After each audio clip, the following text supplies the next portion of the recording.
Yeah guys, today I want to show you guys how push to start works on every car, like keyless start.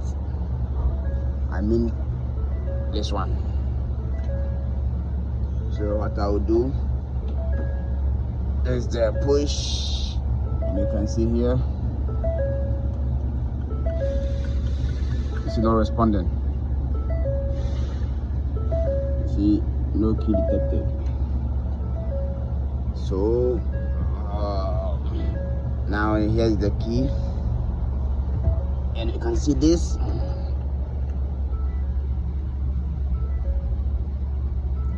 This is the computer that will recognize the key when the key is near the car or inside the car. So I'll just, this one is faulty, so the sensing is not that much far, not going too much far. So I'll just place the key here and try again. As you can see, as you see here, the navigation is on.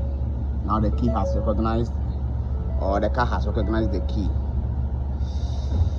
Thank you for watching. For more tips.